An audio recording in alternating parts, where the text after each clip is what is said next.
Some cases, they grab a hold of you and they don't let go. And the disappearance of Lars Mittank, well, this is one of those cases for me. It's 2014, and we find Lars. He's a young German tourist on vacation with his friends.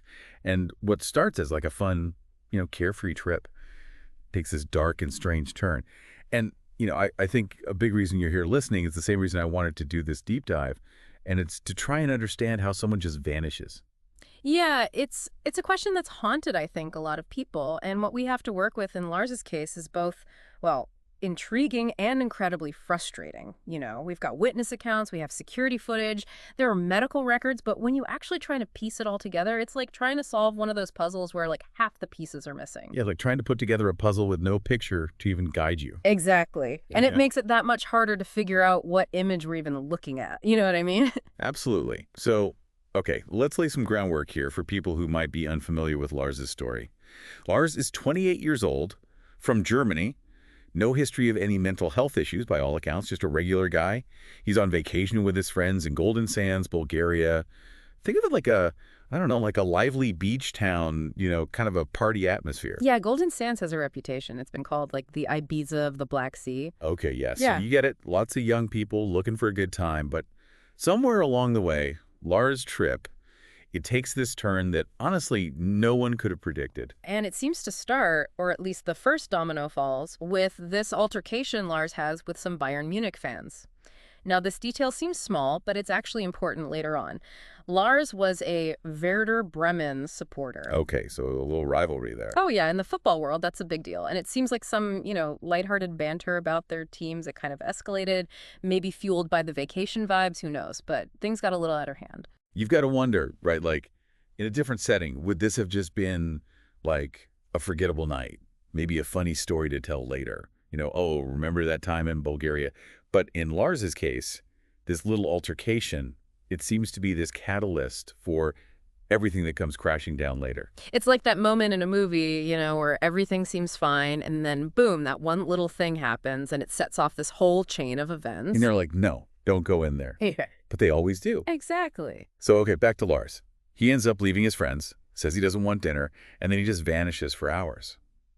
When he finally reappears, he's got a busted eardrum and this nasty jaw injury, and he's claiming he was jumped by guys hired by those football fans from earlier. And here's where that first layer of mystery really sets in. There are absolutely zero witnesses to this alleged attack. His friends are worried, naturally, but something seems off. And we have to, as investigators, as people trying to make sense of this, we have to consider, was this a genuine assault? Or was this the beginning of Lars experiencing some kind of psychological episode? It's like the ground starts shifting beneath everything we think we know about this trip. So he sees a doctor at this point, right? Gets some antibiotics to help with any potential infection. He does. And this detail is important for a couple of reasons. It tells us there was a medical professional who actually laid eyes on Lars. We don't have like a detailed psychological assessment from this doctor, but we know he was seen. Second, that specific antibiotic he was prescribed, it was cefprozil 500 milligrams. Okay, and that was for his ear, I'm assuming. That's right. It's a common antibiotic, generally considered safe. But it's important to note that cefprozil does have potential side effects, including, and this is rare but needs to be said, hallucinations and paranoia. Now, we're not saying that's definitively what happened with Lars, but it's a factor we have to at least consider. It's on the table. Especially considering, well, everything that happens next. His friends head home to Germany as originally planned, but Lars, he stays behind in Bulgaria on doctor's orders. Can't fly with that eardrum injury, Yeah. He ends up switching hotels. And this is where things get really strange. He checks into a place called Hotel Color. And if you're picturing, I don't know, like some seedy motel on the outskirts of town, think again. This is a fairly standard hotel, and yet it's here in this, totally normal hotel that Lars' behavior becomes truly bizarre.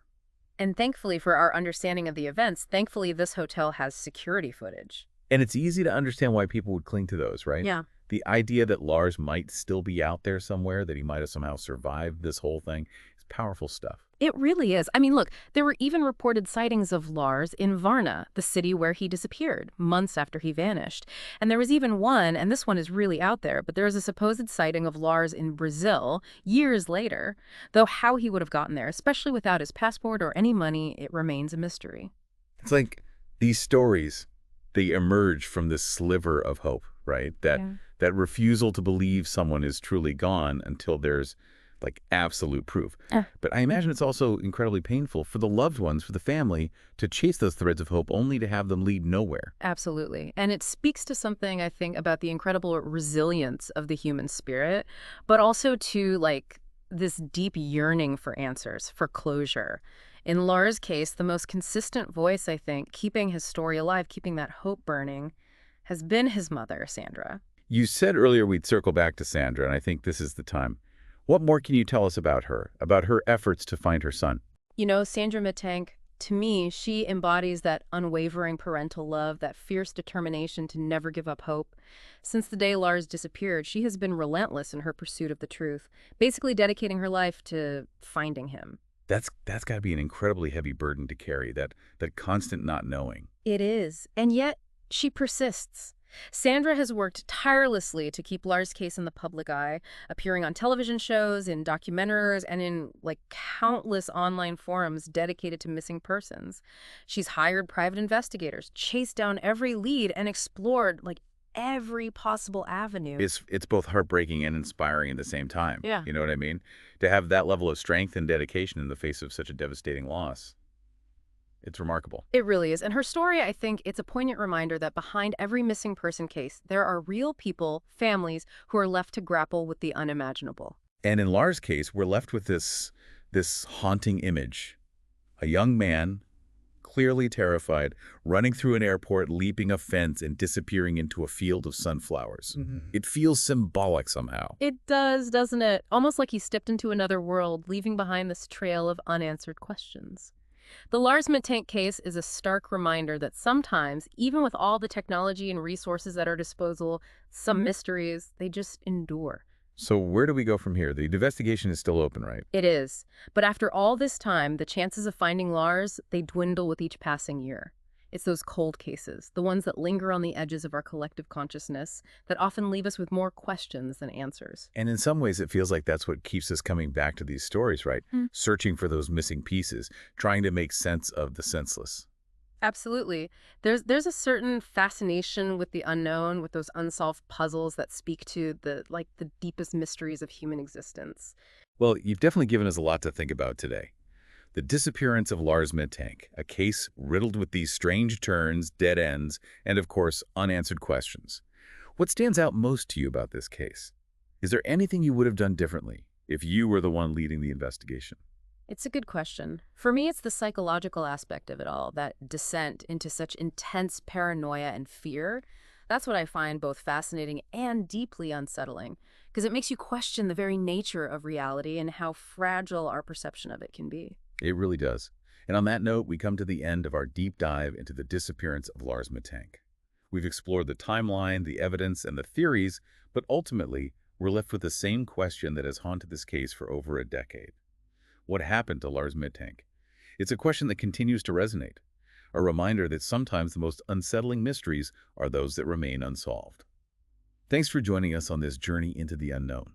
Until next time, keep exploring, keep questioning, and keep the spirit of curiosity alive.